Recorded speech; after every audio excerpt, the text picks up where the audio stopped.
খবরদার তুমি আমাকে টাচ করবে না। আমি তোমার স্ত্রী, আমি তোমাকে কেন টাচ করতে পারবো না? ও মাই গড, তুমি বিয়ের আগে অন্য একটা মেয়ের সাথে প্রেম করতে, তাই না? নিজের ইচ্ছে তুমি বিয়ে করো নাই, এর জন্য তুমি আমাকে টাচ করতে দিতেছো না। হায় আল্লাহ, আমি শেষ, আমার জীবন শেষ। এই বাসর রাত নিয়ে আমি কত স্বপ্ন দেখছি, সব স্বপ্ন ভেঙে খান খান হয়ে গেল। 24 বছর ধরে বাসর ঘর করার জন্য অপেক্ষা করতেছি। শুনছি অপেক্ষার ফল নাকি মিষ্টি হয়, কিন্তু আমার অপেক্ষার ফল এরকম তিতা হইলো কেন? এই বলো, বিয়ের আগে তুমি কোন মেয়ের সাথে প্রেম করছো, কেন প্রেম করছো? আর বিয়ের আগে তুমি যে প্রেম করছো আমাকে বলো নাই কেন? এই চুপ করো তো শিরিন, বিয়ের আগে কারোর সাথে প্রেম করা তো দূরের কথা, আমি কোনো মেয়ের সাথে ভালোভাবে কথাই বলি নাই। কি বললা? তুমি বিয়ের আগে কোনো মেয়ের সাথে প্রেম করো নাই? তাহলে আমাকে কেন বলতেছো আমি টাচ করতে পারবো না তোমাকে? কারণ এখনো তোমাকে আমি কাবিনের টাকা বুঝাই দিই নাই। তোমার আমার বিয়েতে কাবিন ধরা হয়েছে 10 লাখ টাকা।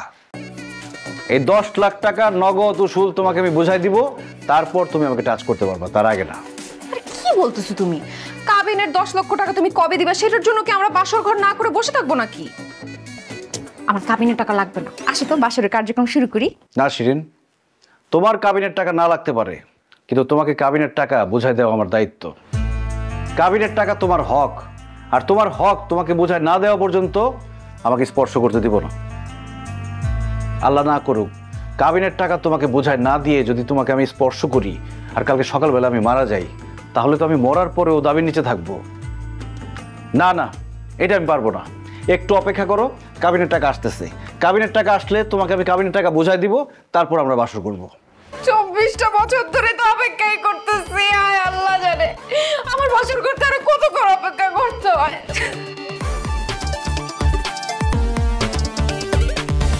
মহসিন ভাই, আরে দরজা খোলা আছে, তাড়াতাড়ি আয়। এতক্ষণ লাগে তোদের আসতে?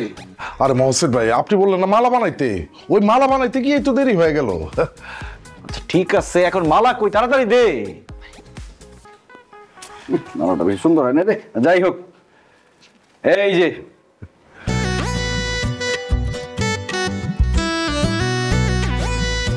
এইবার তুমি আমাকে টাচ করতে পারো। শুধু টাচ না, চাইলে আমার উপর ঝাঁপাইও পড়তে পারো। কেমনে? তোমার তারাই আছে, যা। ঠিক আছে ভাই, আসি। Best of luck. Best of luck. বলতে না কেন?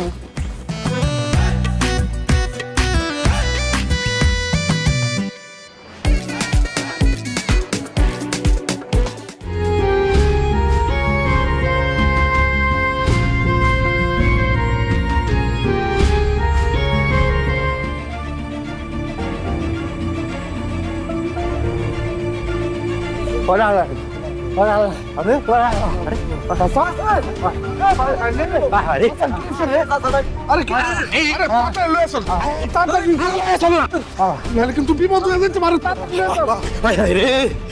মুরব্বী মানুষ রে,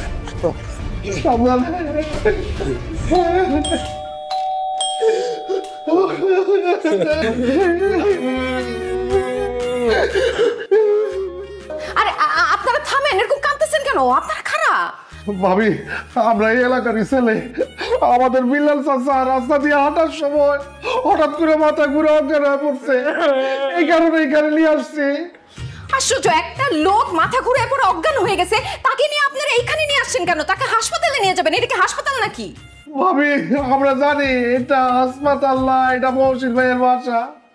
বিল্লাল চাচা ডাইনামে আমার সামনে পিছনে আপন বলতে কেউ নাই। এই বিল্লাল চাচা যখন কোনো সমস্যা পড়তো, আপদ বিপদ হইতো, তখন মহসিন ভাই তার বাসায় এসে দাঁড়াইতো। এখন বিল্লাল চাচারে যে হসপিটালে নিয়ে যাবো, চিকিৎসা বাবদ যে টাকা পয়সা লাগবো, এটা মহসিন ভাই স্যার আর কেউ দিব না। এই কারণে মহসিন ভাইয়ের বাসায় নিয়ে আসছি। ও ভাবি, মহসিন ভাই কই? মহসিন ভাই কই? আপনি একটু মহসিন ভাইকে ডাক দেন। ও মহসিন ভাই, মহসিন ভাই, মহসিন ভাই, মহসিন ভাই। এই সেলিম, কি হয়েছে? কি রে, বিল্লাল চাচার কি হয়েছে? মহসিন ভাই, সর্বনাশ হয়ে গেছে। বিল্লাল চাচা অজ্ঞান হয়ে পড়ছে, তার অবস্থা বেশি ভালো না। কি? বিল্লাল চাচা ওখানে কি হয়েছে? বিল্লাল চাচা, আরে আমার বিল্লাল চাচা কি হয়েছে? আল্লাহ, এদিকে আসো, কি হয়েছে কি? তুমি এইভাবে কান্নাকাটি করতেছো, মনে হচ্ছে সে তোমার বাপ লাগে। আরে সে আমার বাবা না লাগলেও আমার বাবার মতো। আমাকে যেখানে দেখতো সেখানেই বলতো, মহসিন বাবা কেমন আছো? সেলিম তোরা দাঁড়ায় আছিস কেন? বিল্লাল চাচাকে নিয়ে হাসপাতালে যা। ভাই চাচারে যে হাসপাতাল লইয়া যাবো, আমার কাছে তো কোনো টাকা পয়সা নাই। হায় হায়, আমার কাছে তো ক্যাশ টাকা নাই। কি, আচ্ছা ঠিক আছে, এই আংটিটা নিয়ে যা, আংটিটা বিক্রি করে বিল্লাল চাচার চিকিৎসা কর। এই কি করতেছো তুমি? আংটি দিচ্ছ কেন? তুমি কি ভুলে গেছো এটা আমাদের বিয়ের আংটি? ভুলে যাবো কেন? আমি জানি এটা আমাদের বিয়ের আংটি।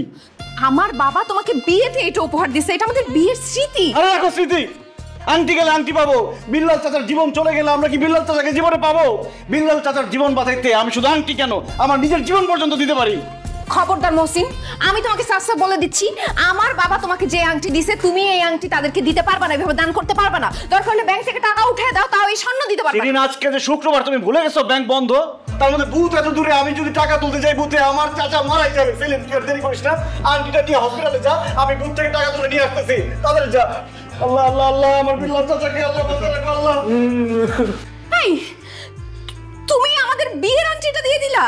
তুমি কি পাগল? আমি পাগল না শিরিন, আমি মানবতার ফেরিওয়ালা। ওর ব্যাংকের কার্ড কোথায়? ও মাই গড।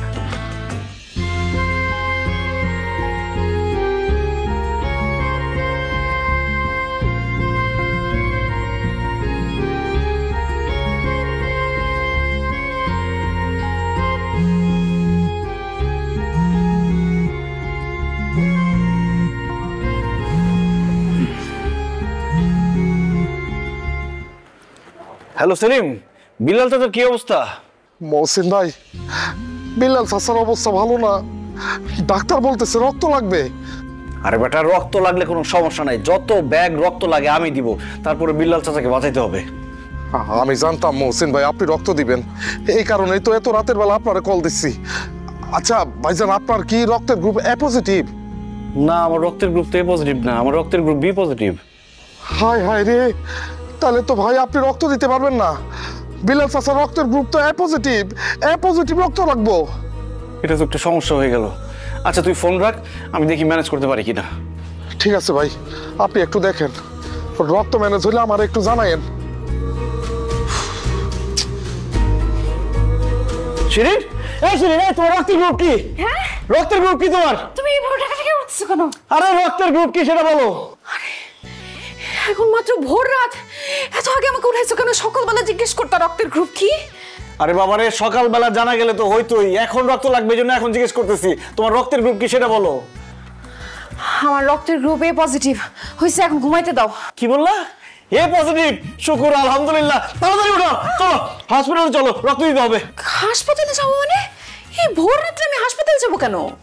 আরে আজকে বিল্লাল চাচারে হসপিটালে নিয়ে গেল না, ডাক্তার বলছে বিল্লাল চাচারে বাঁচাইতে হলে এ পজিটিভ রক্ত লাগবে। তোমার রক্তের গ্রুপ যেহেতু এ পজিটিভ, তুমি রক্ত দিয়ে বিল্লাল চাচাকে বাঁচাবা, চলো। ও লাগো, এসব কি বলো? না না না, আমি রক্ত দিতে পারবো না। কেন? আমি রক্ত দিলে আমার শরীর থেকে রক্ত কমে যাবে না, তারপর আমি দুর্বল হয়ে যাবো, আমি অসুস্থ হয়ে যাবো। আরে তুমি দুর্বল হবা না, একজন সুস্থ স্বাভাবিক মানুষ বছরে 3 বার রক্ত দিতে পারে, আর তার জীবদ্দশায় কমপক্ষে 120 বার রক্ত দিলে তার কোনো সমস্যা হয় না। তুমি তো সারা জীবন একবার রক্ত দাও নেই, তোমার রক্ত দিলে কিছুই হবে না। আর তাছাড়া রক্ত দান করার 48 ঘন্টার মধ্যে দেহে রক্তের পরিমাণ স্বাভাবিক হয়ে যায়। নিয়মিত রক্তদান করলে হৃদরোগের ঝুঁকি কমে। তুমি যত কিছুই বুঝাও, আমাকে বললে কিচ্ছু হবে না, কারণ আমি রক্ত দিব না, আমার ভয় লাগে। শিরিন, ভয়কে জয় করো, একজন মুমূর্ষু রোগীকে বাঁচাইতে হবে। আরে আমাকে দিয়ে হবে না, তুমি কেন বুঝতেছো না? আমি ইনজেকশন দেখলে ভয় পাই। ইনজেকশন আমার হাতের ভিতরে ঢুকায় রক্ত নিবে, ও মা গো, আমার শুনলেই কেমন ভয় লাগতেছে। না না, আমি পারবো না, তুমি আমাকে জোটাজুটি করো না প্লিজ। শিরিন, ইনজেকশনকে ভয় পাওয়ার কি আছে? তোমার কাছে মনে হবে একটা ছোট্ট পিঁপড়া তোমাকে কামড় দিয়েছে, কিচ্ছু হবে না। এইসব মূলা ঝুলায় কোনো লাভ হবে না। আমি ইনজেকশনের আগে দিছি, আমি জানি ইনজেকশনে কি ব্যথা লাগে। আমি কোনো রক্ত দিতে পারবো না, তুমি অন্য কারো ম্যানেজ করো। আরে এই ভোর রাতে আমি এ পজিটিভ রক্তের গ্রুপ ওলা কাকে ম্যানেজ করব? বুঝছি, এমনি কাজ হবে না তো, আপসে কাজ না হলে জোর করে তোমার নিব আমি। আসো আসো আসো, রক্ত তোমাকে দিতেই হবে।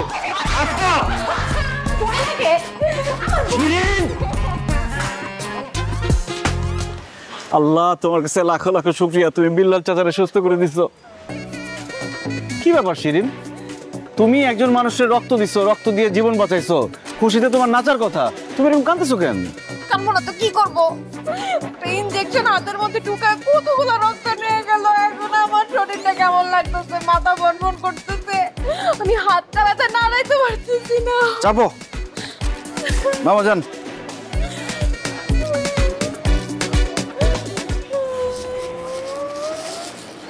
উফ, কান্নাকাটি বন্ধ করো তো। মানুষের উপকার করার জন্য নিজের বউরে এত বড় ব্যথা তুমি দিতে পারলা? হ্যাঁ পারলাম।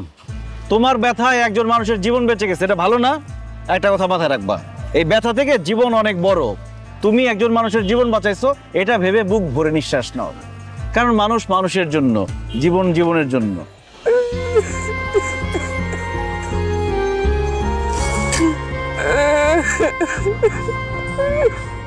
আমার তো মনে হয় জীবনের প্রথম তুমি কোনো ভালো কাজ করলে। এই এই বাবা, দাঁড়ান তো, দাঁড়ান দাঁড়ান দাঁড়ান। ছেলেটা কাঁদতেছে কেন? এই কি হয়েছে, তুমি কাঁদতেছো কেন? কি নাম তোমার? আমার নাম সাব্বির। তো তুমি এরকম রাস্তায় বসে কাঁদতেছো কেন, কি হয়েছে? সামনে আমার মেট্রিক পরীক্ষা, আজকে ফর্ম ফিলাপের লাস্ট ডেট। এখনো ফর্ম ফিলাপের টাকা জোগাড় করতে পারি নাই। আমার মনে হয় পরীক্ষা দিতে পারবো না। আরে কান্নাকাটি বন্ধ করো। টাকার জোগাড় হয় নাই কেন? তোমার আব্বা আম্মাকে বলো নাই টাকার কথা? চলো। আমার বাবা নাই, মা আছে, মানুষের বাসায় বাসায় কাজ করে। যে বাসায় কাজ করে সে বাসায় এখনো বেতন দেয় নাই। সে কারণে আমার মা আমারে ফর্ম ফিলাপের টাকা দিতে পারে নাই। আমার মনে হয় আমি ফর্ম ফিলাপ করতে পারবো না। আরে আচ্ছা, তোমার ফর্ম ফিল আপ করতে কত টাকা লাগবে? 14,500 টাকার মতো। 14,500 না? কি করতেছো? আমার কাছে তো 5,000 টাকার বেশি নাই। শিরিন, তোমার কাছে না টাকা আছে? ব্যাগে দেখলাম 10,000 টাকা দাও তো। এক্সকিউজ মি, আমি অনলাইনে শাড়ি অর্ডার করছি, আজকে ডেলিভারি হবে। 10,000 টাকা আমি আলাদা করে শাড়ির জন্য রাখছি। তোমার আমি এই টাকা দিব কেন? আরে শোনো নাই, সাব্বির টাকার জন্য ফর্ম ফিল আপ করতে পারতেছে না। তোমার টাকাটা দাও, ওকে দিয়ে দিও, ফর্ম ফিল আপ করুক। আমি কেন ওকে টাকা দিব? ও কি আমার ভাই লাগে নাকি আত্মীয় স্বজন লাগে? তুমি এদেরকে চিনো? এরা রাস্তাঘাটে এসে এইসব নাটক করে, এগুলা স্ক্যাম। আমি এদের খুব ভালো মতো চিনি, তুমি চিনো না? এই খবরদার, একদম ফালতু কথা বলবা না। সাব্বিরকে দেখে কি মনে হয় যে ও নাটক করতেছে? ওর চোখের পানি দেখলে কি মনে হয় যে ও নাটক করতেছে? ছেলেটা সারা জীবন কত কষ্ট করে লেখাপড়া করছে, মেট্রিক পরীক্ষা দিবে, সুন্দর ভবিষ্যৎ গড়বে, কত স্বপ্ন দেখছে। আর এখন যদি সামান্য কিছু টাকার জন্য মেট্রিক পরীক্ষা দিতে না পারে, ওর মনটা ভেঙে যাবে না? ও পড়াশোনা ছেড়ে দিবে, ওর ভবিষ্যৎটা নষ্ট হয়ে যাবে। সামান্য কিছু টাকার জন্য একটা ছেলের শখ, আশা, ভবিষ্যৎ এগুলো আমি নষ্ট হতে দিব না। তুমি অনলাইনে ড্রেস অর্ডার করছো, সেটা আজকে না কিনলে আরেকদিন কিনতে পারবা, কিন্তু আজকে যদি ফর্ম ফিল আপ না করতে পারে, ওর জীবন থেকে একটা বছর নষ্ট হয়ে যাবে। তুমি বুঝতে পারতেছো? প্লিজ তুমি আমাকে টাকাটা দাও, আমি সাব্বিরকে দিয়ে দিই। আমি বাসায় গিয়ে তোমাকে সব টাকা ফেরত দিয়ে দিব। থাক, তোমার আর কোনো টাকা ফেরত দিতে হবে না। আমার টাকার পিছনে পড়ছো না? নিজের জন্য কোনো কিছু রাখবে না, সবারই সব দিয়ে দিবা না। নাও দাও, সবারই বিদায় দাও। হ্যাঁ সাব্বির, এখানে 15,000 টাকা আছে, আশা করি তোমার ফর্ম ফিল আপ হয়ে যাবে। আপনি আমার অনেক বড় উপকার করছেন। আপনার উপকার আমি জীবনে বলুন না, আমি আপনার জন্য কৃতজ্ঞ হয়ে থাকবো ভাই। যাও যাও যাও, তাড়াতাড়ি স্কুলে যাও, ফর্ম ফিল আপ করতে হবে, দেরি হয়ে যাবে। আপনার নাম্বার আর ঠিকানা দেন, আমি যখন লেখাপড়া কইরা বড় অফিসার হবো তখন সব টাকা আমি আপনাকে দিয়ে দেবো। আমার টাকা আমাকে ফেরত দিতে হবে না। তুমি পরীক্ষা দাও, পরীক্ষা দিয়ে ভালো রেজাল্ট করবা, রেজাল্ট করার পরে সেই রেজাল্টের খবর নিয়ে আসবা, মিষ্টি নিয়ে আসবা সাথে। আমার নাম হচ্ছে মহসিন, এই এলাকায় থাকি, ঠিক আছে? ঠিক আছে ভাই। এখন তাড়াতাড়ি যাও, ফর্ম ফিল আপ করো, যাও।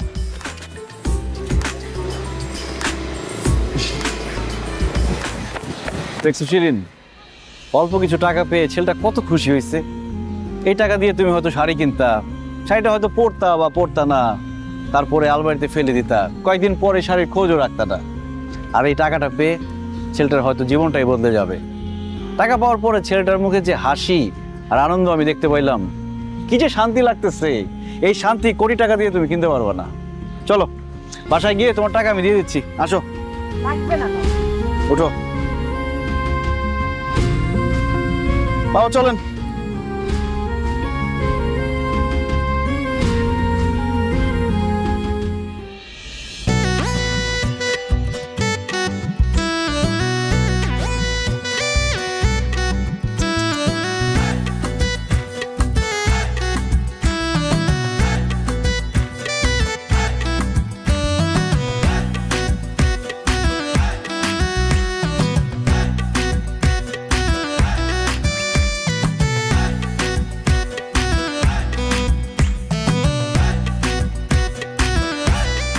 জামাই, আমার মেয়ে তোমার সাথে কি নিয়ে ঝগড়া করছে একবার খালি বলো, মাইরে আর হাড্ডি গুড্ডি গুঁড়া করে দিব। আব্বা, আপনার মেয়ে আমার সাথে কোনো কিছু নিয়ে ঝগড়া করে নাই।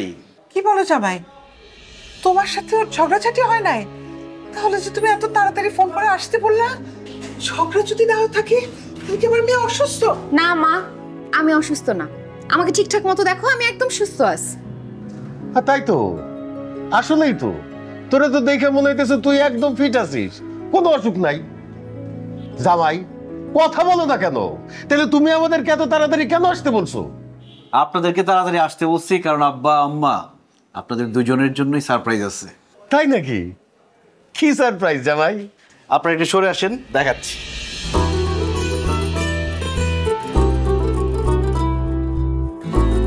এই যে আব্বা, এই হলো আপনার সারপ্রাইজ মোটরসাইকেল।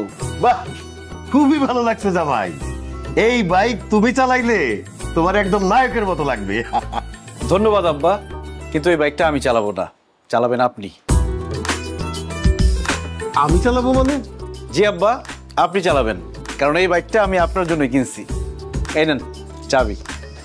কি বলো জামাই, তুমি তোমার শ্বশুরকে বাইক দিতেছো? জি আম্মা জান, আপনার জন্য সারপ্রাইজ আছে। শিরিন, আম্মার গিফটটা নিয়ে আসো। বিয়ের সময় তো তাড়াহুড়ার মধ্যে আপনাদের কিছু দিতে পারি নাই, তাই আব্বার জন্য বাইক আর আপনার জন্য এই মোবাইলটা। এই যে মোবাইল।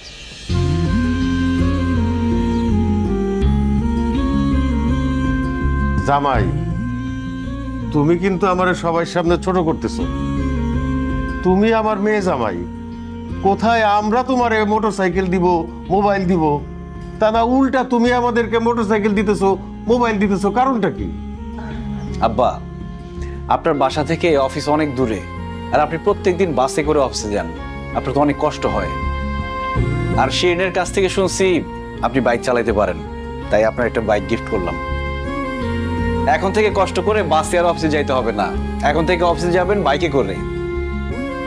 আর আম্মা, আপনার মেয়েটা আপনার কত আদরের, তার বিয়ে হয়ে গেছে, আপনার কাছ থেকে কত দূরে দূরে থাকে। আপনার শিরিনরে দেখতে মন চাইবে, কথা বলতে মন চাইবে, যখনই দেখতে মন চাইবে, কথা বলতে মন চাইবে, ভিডিও কল দিবেন, দেখবেন, কথা বলবেন। এই জন্য আপনার একটা দামি মোবাইল কিনে দিলাম। মহসিন ভাই, আপনি কি মানুষ না অন্য কিছু কোন তো?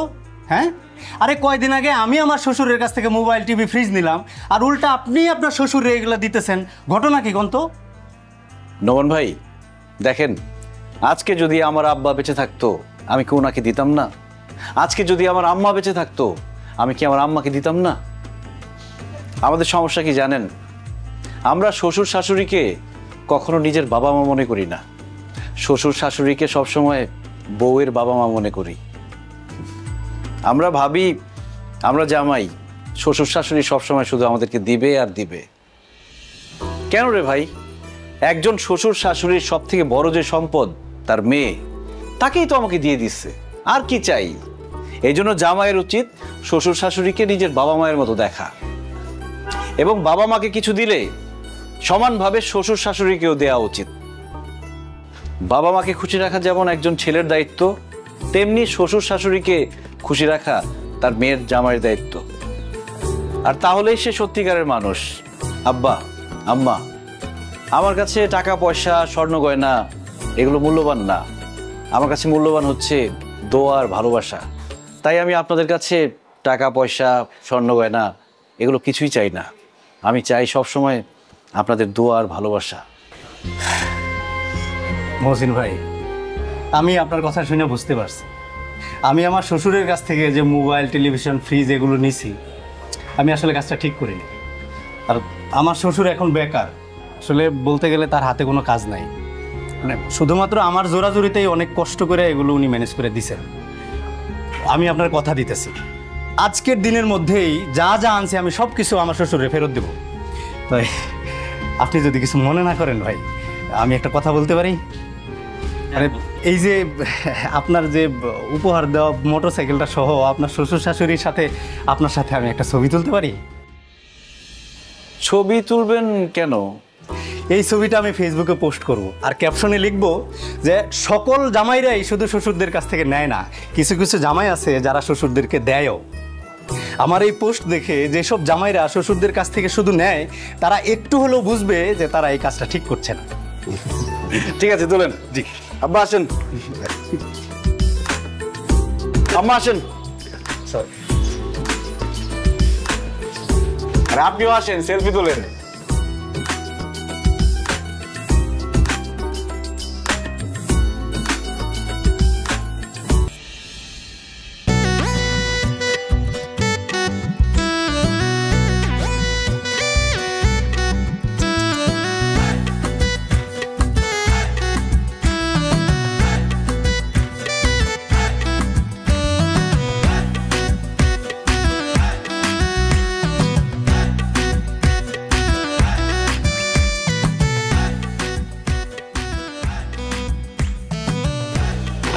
কি গরু মাংস, মুরগি, মাছ, সবজি, আজকাল কি রে এত কিছু কেন রান্না করতেছিস?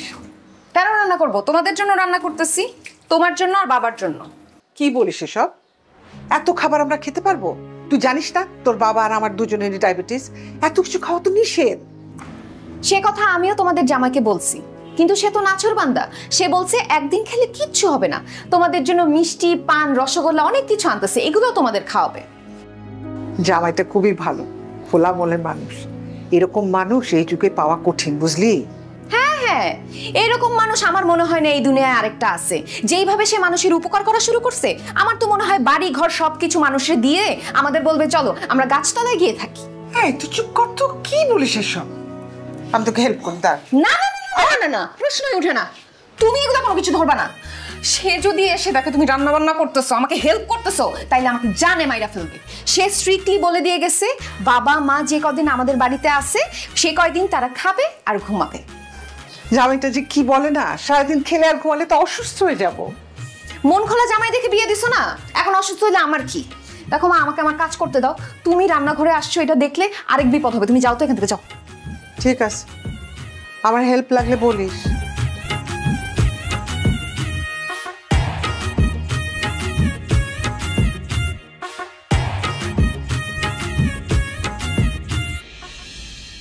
কি করা যাবে এখন? জানি না, বুঝতেছি। আরে আরে মহসিন ভাই, কেমন আছেন আপনি? আছি, আমি ভালো আছি। তোমরা কেমন আছো? ভাই, যে এলাকায় আপনার মতো পরোপকারী দিল খোলা মানুষ আছে, সে এলাকায় আমরা ভালো না থাকতে পারি? আমরা ভালো আছি, শুধু ভালো না, অনেক ভালো আছি। ভাইজান, আপনার সাথে দেখা হয়ে ভালো হইল। আমরা তো আপনারই খুঁজতেছিলাম। তা তোমরা আমার কেন খুঁজতেছিলা? ভাই, আমাকে ক্লাবের মধ্যে একটা ক্যারাম বোর্ড কিনবো আর 2-3 বান্ডিল টাস কিনবো। আর আমাকে ক্লাবের ফ্যানটাও নষ্ট হয়ে গেছে, একটা ফ্যান কিনবো। ভাই, গরমের মধ্যে তো আর টাস আর ক্যারাম বোর্ড খেলা যায় না, তাই কইতাছি আপনি আমাকে কিছু টাকা ডোনেশন করেন। তো তোমরা ক্যারাম বোর্ড খেলবা, তাস খেলবা, ফ্যানের বাতাস খাবা, আমি কেন ডোনেশন দিব? ভাই, আপনি তো আমাকে মহল্লার মধ্যে সবার বিপদ আপদে আগায় আসেন, সবারই সাহায্য সহযোগিতা করেন, তাইলে আমাকে একটু ডোনেশন দিলে সমস্যা কি? এই তো, এটা ঠিক বলছো। কেউ বিপদে পড়লে আমি তার সাহায্য করার চেষ্টা করি, কিন্তু ফালতু কাজে এই মহসিন একটা টাকা খরচ করে না। তোমরা সারাদিন ক্যারাম বোর্ড খেলো, স্কুল কলেজ ফাঁকি দিয়া পোলা পাই নাই সেখানে ক্যারাম বোর্ড খেলে, আর তাস খেলার নামে যে জোয়ার আসর বসাও, এই খবর আমার কাছে নাই মনে করছো? সব জানি আমি। শোনো, এখনো সময় আছে, এইসব বাদ দাও। এই মহল্লার মধ্যে ক্লাব না, পারলে একটা লাইব্রেরি দাও, সেখানে বই থাকবে, মানুষজন এসে বই পড়বে, জ্ঞান অর্জন করবে। আর যদি লাইব্রেরিটা করতে পারো, তোমরা এসে আমার কাছে ডোনেশন চাইতে হবে না, আমি নিজে গিয়ে তোমাদের ডোনেশন দিব। ভাই, আপনি তো একটা ভালো বুদ্ধি দিচ্ছেন। ঠিক আছে ভাই, ক্লাব বাদ, আমরা মহল্লার মধ্যে একটা লাইব্রেরি দিব। ঠিক আছে, ভেরি গুড। ভাই, এবার আসেন, আমাদেরকে চা খাওয়াবে। চলো। কেন আমি তোমাদের চা খাওয়াবো কেন? তোমাদের হাত আছে, পা আছে, সুস্থ সবল মানুষ। তোমরা চা ভিক্ষা করো কেন? কাজ করতে পারো না? কাজ করবা, টাকা কামাই করবা, সেই টাকা দিয়ে চা খাবা। ভাই, এটা আপনি কি কইলেন? আপনি মানুষের এত উপকার করেন, অথচ আমাকে এক কাপ চা খাওয়াইতে পারবেন না? আমি মানুষের বিপদে তারে সাহায্য করি, ফাও কাজে একটা টাকা খরচ করি না। যাও, এসব ফালতু আলাপ নিয়ে আমার সামনে আর আসবে না।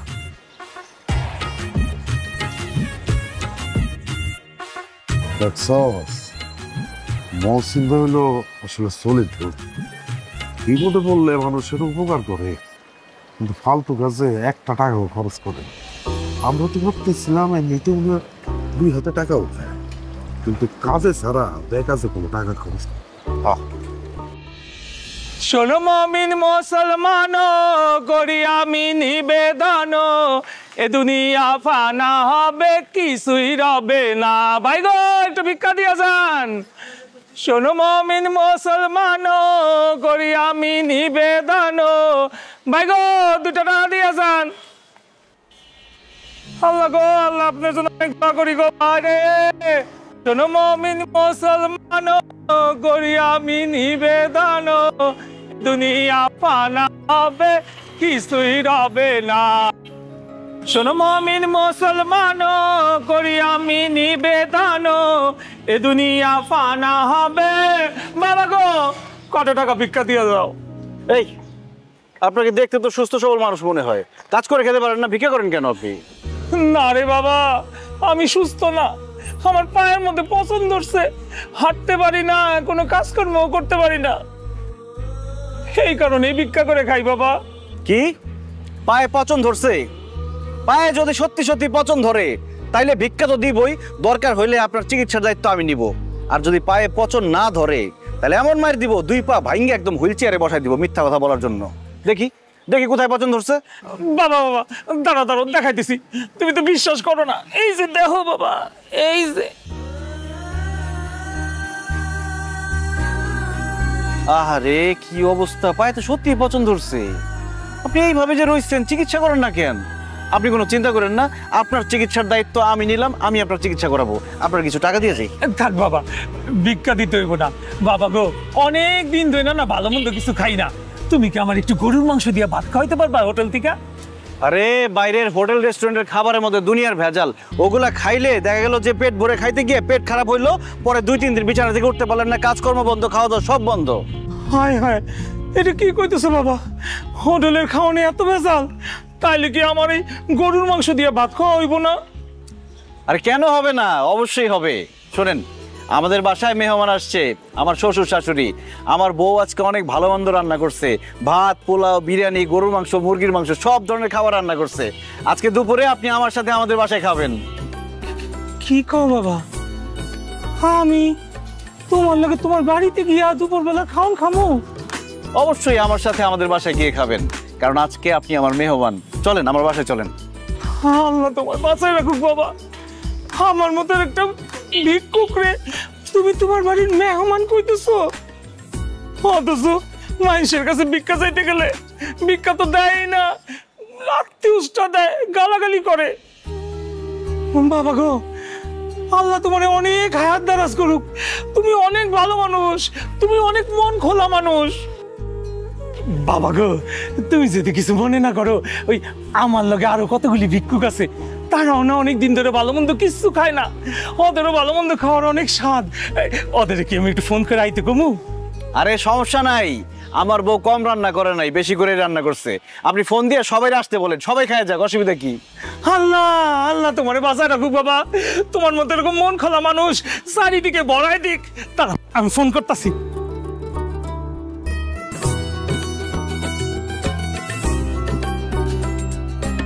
হ্যালো, ও জামাল, আরে একটা মন খোলা বাপজানের সাথে দেখা হয়েছে, খুবই ভালো মনের মানুষ, আমগো আজকে দুপুরবেলা হ্যাঁ নিজের বাড়িতে নিয়ে খাওয়াইবো। তোরা সব কটা মিলে আয়া পড়। কি কইলি? আলেয়ার মা? না না, আলেয়ার মারে আনন্দের দরকার নেই, আলেয়ার বাপরে নিয়ে আয়। হ্যাঁ নিয়ে আয়, নিয়ে আয়, সবাই নিয়ে আয়। ওই যে 4 নম্বর সেক্টর আছে না, ওই মাথায় আয়, আমি ওখানে তার জন্য দাঁড়াইতেছি। চলেন চলেন চলেন। শোনেন, খাওয়া দাওয়া শেষ করে আমি আপনার ডাক্তার দেখাবো। হ্যাঁ। এই যে পায়ের মধ্যে যেটা নিয়ে ঘুরতেছেন, এটা তো ভালো না, যে কোনো সময় পা ক্ষতি হইতে পারে। মারে এখন দিস না, জামাই আসুক একসাথে খাই।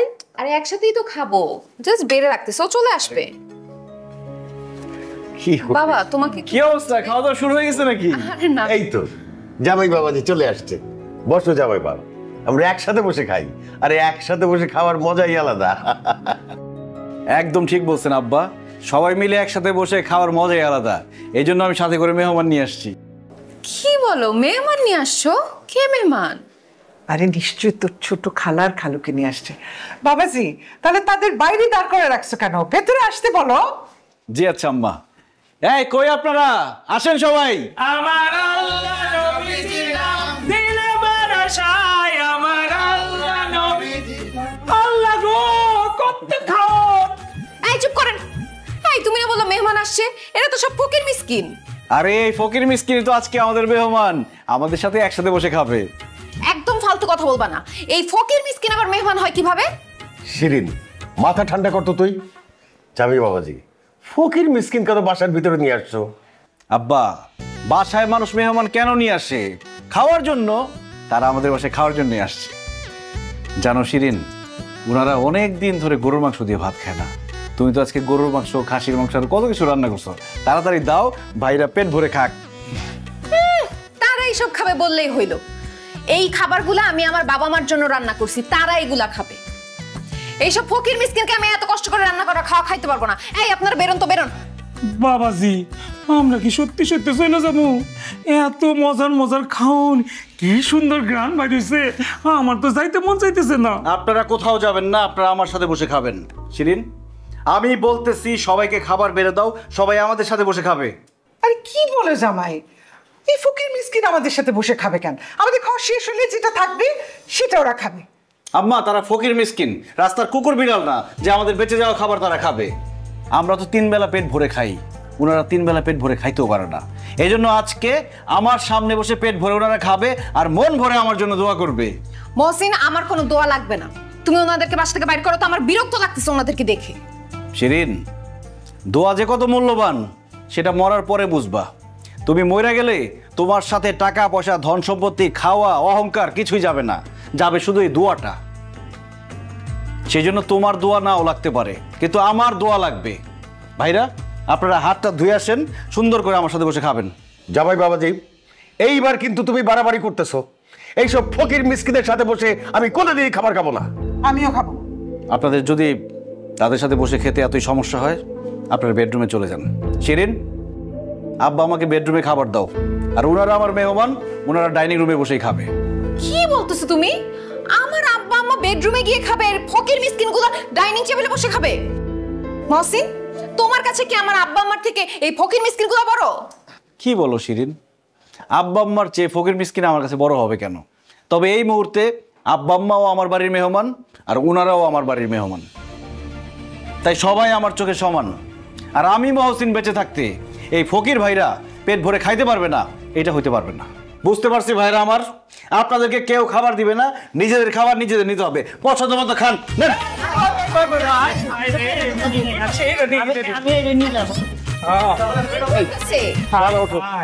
ওঠো ওঠো, এখানে থাকা যাবে না, চলো বাড়িতে চলো। চলো না, হ্যাঁ, সুন্দর করে খান, আস্তে আস্তে খান। এরকম করতেছে। পেট ভরে খান, পেট ভরে খান। এই, আপনারা একটা পোলাও নেন।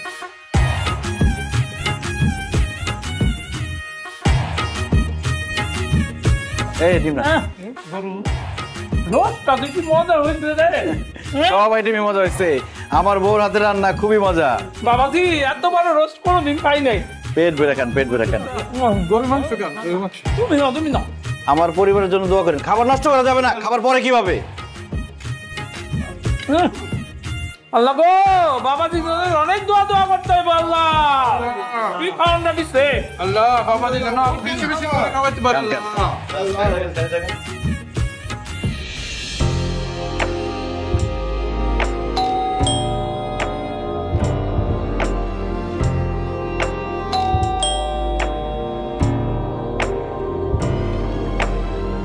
আরে হারুন চাচা, আসসালামু আলাইকুম।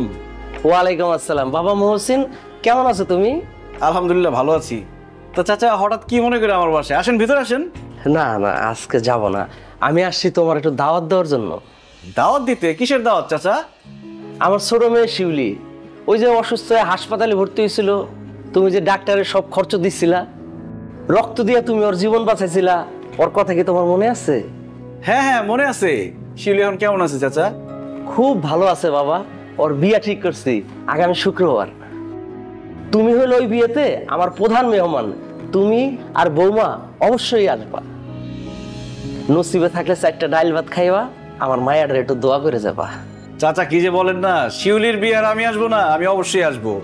না না মহসিন, তুমি একা এলে কিন্তু হইব না, বৌমারের সাথে করে নিয়ে আইবা। ঠিক আছে চাচা, আপনার বৌমাকে সাথে করে নিয়ে আসবো। বাইরে দাঁড়িয়ে আছেন কেন? আসেন, ভিতরে আসেন। না না বাবাজি, এখন আর ভিতরে যাবো না, আর কয়েকজন দাওয়াত দিতে হবো তো, আমি এখন যাই। ঠিক আছে, আসসালামু আলাইকুম। ওয়ালাইকুম আসসালাম।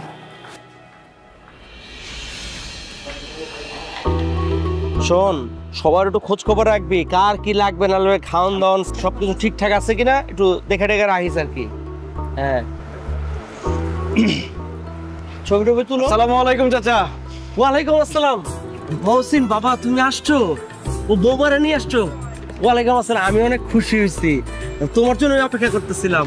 তাইলে আর দেরি করে লাভ কি? কাজী সাহেব, বিয়ের কাম শুরু। বসো বাবা, বসো বসো। কাজী সাহেব দাঁড়ান, বিয়ে হইব না। কেন বাবা, কি হয়েছে? কি হয়েছে আপনি জানেন না? বিয়া ঠিক করার সময় আপনার সাথে কি কথা হয়েছিল? কথা হয়েছিল মেয়ের হাত, কান, গলা, নাক সবকিছু স্বর্ণের আপনি দিবেন, আমার ছেলের স্বর্ণের আংটিও আপনি দিবেন। এখন তো দেখি মেয়ের হাত, কান, গলা সবকিছু খালি, স্বর্ণের গয়নাগাটি কই? হ্যাঁ, কি হয়েছে? আপনি চুপ করে দাঁড়িয়ে রয়েছেন কেন? আপনি কি কোনো কিছু ম্যানেজ করতে পারেন নাই? হ্যাঁ, বিয়াইন, স্বর্ণ অলংকার কেনার জন্য টাকা জোগাড় করতে পারি নাই, তবে আমি আপনাকে কথা দিতেছি, বিয়ের 1 মাসের ভিতরে আপনাকে যা যা স্বর্ণ অলংকার দেওয়ার কথা ছিল আমি দিয়ে দেব। আপাতত বিয়েটা হয়ে যেতে দেন। এই সমস্ত কথা কয়ে এখন লাভ নাই। এই সমস্ত কথা চিড়া বিছবো না। আমি ভালো করে জানি কোনো মতো বিয়েটা হয়ে গেলে আপনি স্বর্ণ অলংকার তো দূরের কথা, একটা নতুন শাড়িও দিতে পারবেন না। শোনেন, আমি সাফ কইয়া দিতেছি, আমার মা যা যা কইছে এই স্বর্ণ অলংকার দিবেন, তারপরে বিয়ে হইব, নাইলে এই বিয়ে আমি করুম না। আচ্ছা ভাই, আপনি আমার একটা কথা বলেন তো, আপনি কি স্বর্ণ অলংকার বিয়ে করতে আসছেন নাকি শিউলিকে বিয়ে করতে আসছেন? কেন, শিউলিরে বিয়ে করতে আইছি? যেহেতু শিউলিকে বিয়ে করতে আসছেন, শিউলিকে বিয়ে করেন। হারুন চাচা তো বললো সে 1 মাসের মধ্যে সবকিছু ব্যবস্থা করার চেষ্টা করবে। উনি তো গরিব মানুষ, উনি যতটুকু পারছে, তার সামর্থ্যে যতটুকু কুলাইছে, সে তো সবকিছু আয়োজন করছে। এখন ভাই আর ঝামেলা করেন না, বিয়েটা পড়ায় ফেলেন। আপনি মাঝখানে নাক গলাইতেছেন কেন? আমি কথা বলতেছি এখানে, আপনি নাক গলাইতেছেন কেন? হ্যাঁ, আমি আবারও কয়ে দিতেছি, স্বর্ণ অলংকার পাইলে আমি আমার ছেলের এখানে বিয়া করামু, নাইলে আমি বিয়া করামু না। দেখেন খালাম্মা, আপনি একজন মেয়ে মানুষ, একজন মেয়ে হয়ে আপনি কি পারবেন আরেকটা মেয়ের বিয়ে ভেঙে দিতে? যদি মেয়েটার বিয়ে ভেঙে যায়, মেয়েটার কি অবস্থা হবে আপনি বুঝতে পারছেন? তার বাবার কি অবস্থা হবে? সমাজে এই মেয়েটা কোনোদিন মাথা উঁচু করে বাঁচতে পারবে না, সবাই তাকে আজে বাজে কথা বলবে, তার বাবার মান সম্মান যাবে। আবার এমন হইতে পারে এই মেয়েটার কোনোদিন বিয়েই হবে না। একটা মেয়ে হয়ে আর একটা মেয়ের এত বড় সর্বনাশ করবেন না। স্বর্ণ অলংকার, গহনাগাটি সময় মতো সব পেয়ে যাবেন, আপাতত বিয়েটা সেরে ফেলেন। আরে বাপ রে বাপ, আমি তো দেখতেছি এই মায়ার বাপ আর মায়ার লেগা আপনার খুব মায়া, তাই না? এতই যখন আপনার মায়া, তাইলে ওই স্বর্ণ অলংকার আমরা যেটা চাইতাছি সেটা আপনি দিয়ে দেন, তাইলে তো ঝামেলা মিটে যায়। আব্বা, আমি এই বিয়ে করব না, তুমি এই বিয়ে বাদ দিয়ে দাও। স্বর্ণ অলংকারের জন্য একটা মানুষ তোমাকে এই ভরা মজলিসে অপমান করবে, এটা আমি সহ্য করতে পারতেছি না। আমার এই বিয়ে লাগবে না, তুমি এই বিয়ে বন্ধ করো। মা, তুমি একটা ফকিন্নির মায়ের লগে আমার বিয়া ঠিক করছো। এই ফকিন্নি স্বর্ণ অলংকার তো দূরের কথা, একটা কানা করিও দিতে পারবো না। একদম ঠিক কথা বলছস, আমার আরো খোঁজ খবর নিয়ে এই বিয়ে ঠিক করা উচিত ছিল। চল এখান থেকে, চল। চলো। সামান্য স্বর্ণের জন্য তুই বিয়ে ভেঙে চলে যাবি, একটা মেয়ের জীবন নষ্ট করবি? তুই তো মানুষ না, তুই একটা পশু। এই, তুই মারা গেলে স্বর্ণ গয়না কি তোর সাথে যাবে? এই স্বর্ণ গয়না নিয়ে কি তুই কবরে যাবি? আমি তোরে স্বর্ণ গয়না সব দিতেছি, তারপর তুই বিয়ে না করে এখান থেকে যেতে পারবি না। শিরিন, তোমার স্বর্ণ গয়না সব খুলে দাও তো। কি বলতেছো? আমার স্বর্ণ গয়না খুলে দিব কেন? তোমার এই গায়ের গয়নাগুলো আমি ফকিনের বাচ্চারে দিব, কারণ এই ফকিনের বাচ্চায় গয়না ছাড়া বিয়ে করবে না। আমি মহসিন বাইচা থাকতে আমার সামনে গয়নাগাটির জন্য একটা মেয়ের বিয়ে ভেঙে যাবে, এটা আমি হইতে দিব না। দাও তোমার গয়নাগাটি খুলে দাও। অসম্ভব, আমার গয়নাগাটি আমি খুলে দিতে পারবো না। একদম ফালতু কথা বলবো না, যেটা করতে বলছি সেটা করো, তাহলে খুব খারাপ হবে কিন্তু।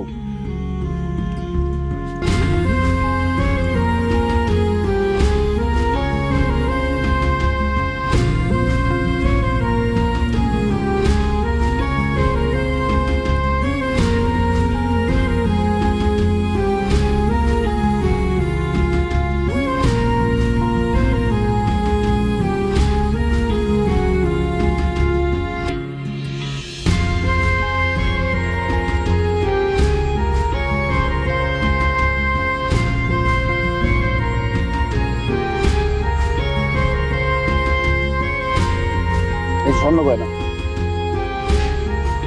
এখন শিউলির বিয়ে করতে কোনো আপত্তি আছে? স্বর্ণ অলঙ্কার যখন পাইছি তখন আর আমার এই বিয়াতে আপত্তি নাই, আমি রাজি। আমার ওই বিয়াতে আর কোনো আপত্তি নাই। একটা কথা মনে রাখিস, আমি মহসিন আমার বউয়ের গয়না খুলে আমি তোরে দিছি। বিয়ের পরে যদি শিউলি কোনো কমপ্লেন তার বাবার কাছে করে, তোর একদম জানে মেরে ফেলাম, আর তোর মারে কিন্তু আমি গাইরা ফেলাম একদম। কাজী সাহেব বিয়ে পড়ার। মহসিন বাবা, তোমার ঋণ আমি কিভাবে শোধ করবো বাবা? তুমি আজকে আমার মান সম্মান বাঁচাইল না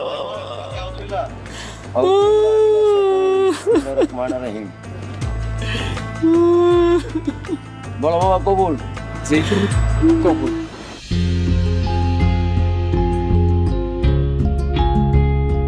জামাই বাবাজি, তোমার আমি শেষবারের মতো জিজ্ঞেস করতেছি, তুমি কি এইসব পাগলামি বন্ধ করবা? কি পাগলামি করলাম যে পাগলামি বন্ধ করব? কি পাগলামি করছো তুমি জানো না? হ্যাঁ, মানুষের প্রতি তোমার এত দয়া কেন? তুমি তো পারলে তোমার বাড়ি ঘর সবকিছু মানুষকে দিয়ে দাও। তোমার বউ আবার মেয়ে, তার গায়ের থেকে গহনা খুলে তুমি আরেকজনকে দিয়ে দিছো। কিন্তু সুস্থ মানুষ এগুলো করতে পারে? আব্বা, গহনাগুলো না দিলে মেয়েটার বিয়ে ভেঙে যেত, মেয়েটার জীবনে একটা কলঙ্ক লাগতো, তার সারাটা জীবন নষ্ট হয়ে যেত। মেয়েটার বাবার মান সম্মান যাইতো, দুঃখ কষ্টে মেয়েটার বাবা মারা যেতে পারতো, এমনকি মেয়েটা আত্মহত্যাও করতে পারতো। আমার কিছু গহনা দেওয়াতে মেয়েটার বিয়ে হয়েছে, মেয়েটার বাবার মান সম্মান বাড়ছে, মেয়েটা একটা সংসার পাইছে। আপনার তো আমাকে ধন্যবাদ দেওয়ার কথা, তা না বলে উল্টা আপনি বলতেছেন আমি পাগলামি করতেছি। অবশ্যই তুমি পাগলামি করতেছো, তুমি একটা আস্ত পাগল। কি বললো শিরিন? আমি পাগল? হ্যাঁ অবশ্যই পাগল, কারণ তুমি পাগল না হইলে ঘরের মধ্যে ফকির মিসকিন ডাইকা নিয়ে আসতা না। তুমি যদি পাগল না হইতা তাহলে নিজের বউয়ের রক্ত আরেকজনকে দান করাইতা না। তুমি যদি পাগল না হইতা আমার গয়নাগাটি সবকিছু খুলে আরেকজনকে দিয়ে দিতা না। আমার প্রতি তোমার কোনো মায়া ভালোবাসা নাই, তোমার সব মায়া ভালোবাসা হচ্ছে বাইরের মানুষের প্রতি। অনেক হয়েছে, আর না। তোমার আমি সাফ সাফ আজকে বলে দিতেছি, আজকের পর থেকে তুমি পরিবারের মানুষ ছাড়া অন্য কারো প্রতি দয়া দেখাইতে পারবা না, অন্য কারো মানুষকে উপকার করতে পারবা না, অন্য কারো বিপদ আসলে ওখানে ছুটাও যাইতে পারবা না। নিজেকে নিয়ে থাকবা, নিজের বউ নিয়ে থাকবা, নিজের পরিবার নিয়ে থাকবা। আমার মেয়ে ঠিক কথাই বলছে।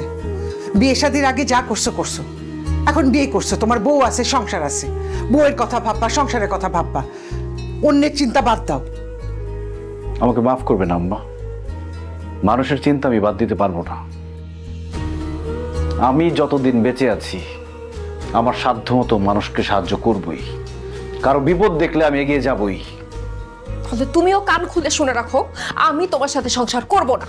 ঠিক আছে, তোমার যা খুশি তুমি তাই করো, কিন্তু মানুষের বিপদে এই মহসিন এগিয়ে যাবেই। ঠিক আছে, তাহলে তুমি মানুষকে নিয়েই থাকো। আমার মেয়েকে তোমার কি দরকার? আমার মেয়ে ঠিকই বলছে, তুমি আসলেই একটা পাগল, আর একটা পাগলের সাথে আমার মেয়ে সংসার করুক সেইটা আমি চাই না। তুমি এখন থেকে মানুষকে নিয়েই থাকো, তোমার বউয়ের দরকার নাই। আমি এই মুহূর্তে আমার মেয়েকে সাথে করে নিয়ে যাব।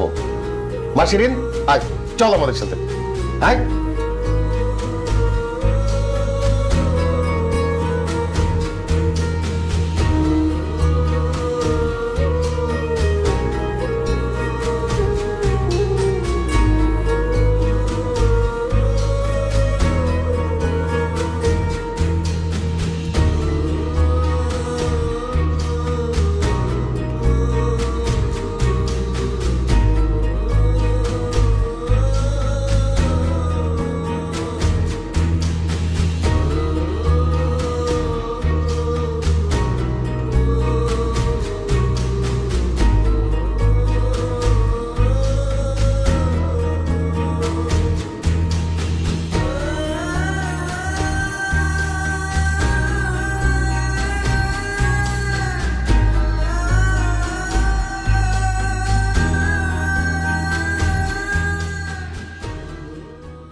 একদম কথা কবি, একদম কলা ফলা কই দিলাম। চুপ!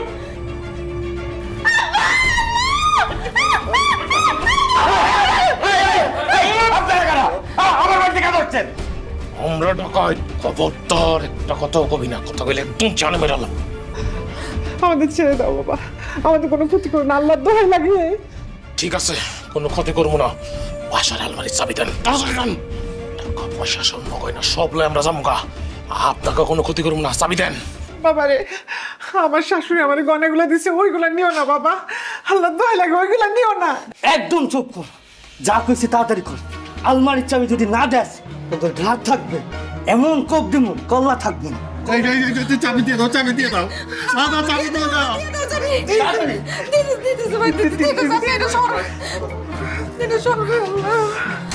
তুই সেটা যাই, তুই সেটা আলমারির ভিতরে চাবিটা লইলি। আমি আসছি। চুপ।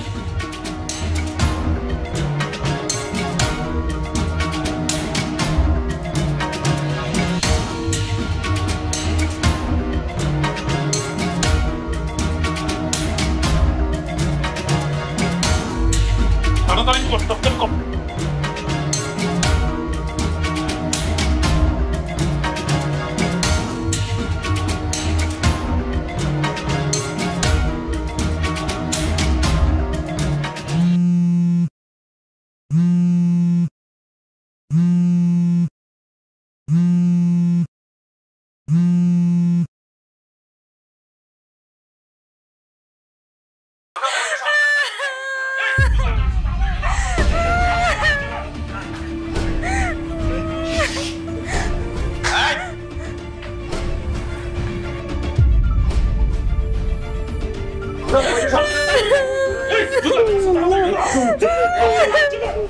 কোনো কান্নাকাটি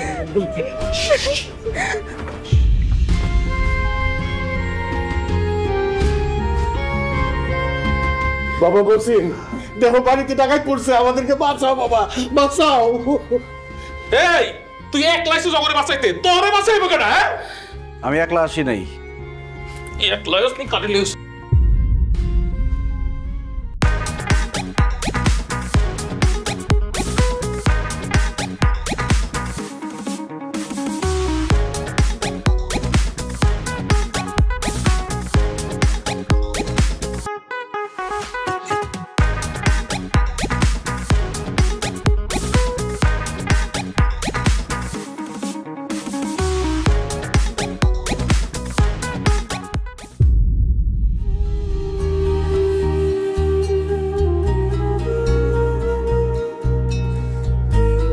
আব্বা আম্মা, এখন বুঝতে পারতেছেন বিপদে মানুষের পাশে দাঁড়ানো, মানুষের উপকার করা কতটা গুরুত্বপূর্ণ? আজকে যদি এই মানুষগুলো আপনাদের বিপদে আপনাদের পাশে এসে না দাঁড়াইতো, তাহলে ডাকাতেরা সারা জীবন আপনি যে কষ্ট করে উপার্জন করছেন, যা আয় করছেন, সব কিছু নিয়ে যেত। এমনকি যাওয়ার আগে আপনাদের তিনজনকে এখানে মেরে ফেলতে পারত। শুধু এই মানুষগুলো আপনাদের পাশে এসে দাঁড়াইছে বলে আপনারা প্রাণে বেঁচে গেছেন, আপনাদের অর্থ সম্পদ সহি সালামতে আছে। শিরিন, তুমি আমাকে বলছিলে আমি নাকি পাগল, এই জন্য আমি মানুষের বিপদে ঝাঁপায় পড়ি, তাদের উপকার করি। আমি পাগল না শিরিন, আমি সুস্থ স্বাভাবিক মানুষ। আমি কেন মানুষের উপকার করি জানো? আমার বাবা মা খুব গরিব ছিল, কোনোদিন আমাকে দুই বেলা পেট ভরে খাওয়াইতে পারে নাই। আমার একটা বোন ছিল, টাকার অভাবে ভালো পাত্রের কাছে আমার বোনের বিয়ে দিতে পারে নাই, এই জন্য একটা নেশাখোরের কাছে বিয়ে দিছিল। সে নেশাখোরটা টাকার জন্য আমার বোনকে অত্যাচার করতে করতে মেরে ফেলছে। আমার বড় বোন মারা যাওয়ার পর আমার বাবা মা যখন তার লাশটা দেখলো, তারপর আমার বাবা মা অসুস্থ হয়ে যায়। আমি তাদের কোনো চিকিৎসা করাইতে পারি নাই, খাবারের ব্যবস্থা করতে পারি নাই। টাকার অভাবে আমার চোখের সামনে আমার বাবা মা ধুকে ধুকে বিনা চিকিৎসায় মারা গেছে। সেদিন আমার বাবা মায়ের লাশের সামনে দাঁড়ায় আমি মনে মনে প্রতিজ্ঞা করি, আমার যদি কখনো টাকা হয়, আমার চোখের সামনে বিনা চিকিৎসায় আমি কাউকে মরে যেতে দিব না, কোনো মানুষকে আমি না খেয়ে থাকতে দিব না, কোনো বোনকে টাকার জন্য তার বিয়ে ভাঙতে দিব না। যেখানে যার বিপদ দেখব সেখানে তার পাশে গিয়ে দাঁড়াবো। শিরিন, তুমি শুধু একা ভালো থাকলে চলবে না, তোমার আশেপাশের মানুষগুলো ভালো আছে কিনা সেটাও দেখতে হবে। তুমি শুধু একা পেট ভরে খেলে চলবে না, তোমার আশেপাশের মানুষগুলো দুমুঠো খেতে পারছে কিনা সেটাও দেখতে হবে। আমাদের সমাজের বড় লোকরা যদি গরিবদের পাশে গিয়ে দাঁড়াতো, তাদের দুমুঠো খাবারের ব্যবস্থা করে দিত, তাহলে এই সমাজে এই দেশের কোনো মানুষের দুঃখ কষ্ট থাকতো না, কোনো অভাব থাকতো না। না খেয়ে একটা মানুষও মারা যেত না, বিনা চিকিৎসায় কেউ মারা যেত না। দেশের মধ্যে চুরি, ডাকাতি, ছিনতাইকারী সহ সব ধরনের অপরাধ কমে যেত। কারণ মানুষ জন্ম থেকে চোর, ডাকাত, ছিনতাইকারী হয়ে জন্মায় না। তার অভাব, তার পরিস্থিতি তাকে চোর বানায়, ডাকাত বানায়। আব্বা, আজকে যে আপনার বাসায় ডাকাতি করতে আসছিল, আপনার কি মনে হয় তারা সবাই ডাকাত? তারা ডাকাত না, তারা অভাবী, তারা বেকার, তারা কোনো কাজকর্ম পায় না, তারা পেটের দায়ে ডাকাতি করতে আসছিল। তাদের সন্তানের মুখে 2 বেলা খাবার তুলে দেওয়ার জন্য ডাকাতি করতে আসছিল। অথচ যাদের টাকা আছে তারা যদি এই মানুষদের খোঁজ নিত, তাদের কাজের ব্যবস্থা করে দিত, এরা কিন্তু ডাকাতি করতে আসতো না। আব্বা, মানুষের উপকার করে যে শান্তি পাওয়া যায়, মানুষের বিপদে পাশে দাঁড়িয়ে যে শান্তি পাওয়া যায়, কোটি টাকা খরচ করেও সে শান্তি আপনি কখনোই পাবেন না। তাই আমি যতদিন বেঁচে আছি মানুষের বিপদে পাশে দাঁড়াবো, মানুষের উপকার করব। আর তাতে যদি তুমি আমার সংসার না করো, আমার কোনো দুঃখ নেই, কোনো আক্ষেপও নেই। আপনারা চলেন। দাঁড়াও, আমি আজকে বুঝতে পারতেছি তুমি কত বড় মনের একজন মানুষ। এরকম একটা মানুষকে আমি আমার জীবনে পেয়ে নিজেকে অনেক ধন্য মনে হচ্ছে। তোমার মতো স্বামী পাওয়া একজন নারীর জন্য অনেক গর্বের। তুমি যেভাবে মানুষের উপকার করতেছো, সেইভাবে সারা জীবন মানুষের বিপদে তাদের পাশে গিয়ে দাঁড়াবা। আমি তোমাকে আর বাধা দেব না। আর আমি তোমার পাশে আছি। আজকের পর থেকে তোমার সাথে আমিও মানুষের বিপদে গিয়ে দাঁড়াবো, তাদের উপকার করার চেষ্টা করব। আমাকে তুমি মাফ করে দাও। আমি তোমার এই হাতটা ধরে সারাটা জীবন তোমার সাথে বাঁচতে চাই। জামাই বাবাজি, তুমি আমারও চোখ খুলে দিছো। এখন থেকে আমি তোমার সাথে সারা জীবন মানুষের বিপদে আপদে পাশে থাকার চেষ্টা করব। আমার সাধ্য অনুযায়ী মানুষের উপকার করার চেষ্টা করব। আমি তোমার কথা দিতেছি। ধন্যবাদ আব্বা। বাবা, আমার অনেক বড় ভুল হয়ে গেছে। আমি না বুঝে তোমার অনেক খারাপ খারাপ কথা বলছি। আমারে মাফ করে দিও। তুমি এত মহৎ কাজ করতেছো, তুমি মহান একজন মানুষ, এটা আমি আগে বুঝতে পারিনি। আম্মা, আপনাদের কারোর প্রতি আমার কোনো রাগ অভিমান নাই। তবে যদি পারেন যার যার জায়গা থেকে সবাই মানুষের উপকার করবেন। একটা কথা কি, একা ভালো থাকার মধ্যে, সুখে থাকার মধ্যে কোনো বাহাদুরি নেই, বরং সবাই মিলে ভালো থাকাই আসল সুখ। এই জন্যই তো কবি বলেছেন, সকলের তরে সকলে আমরা,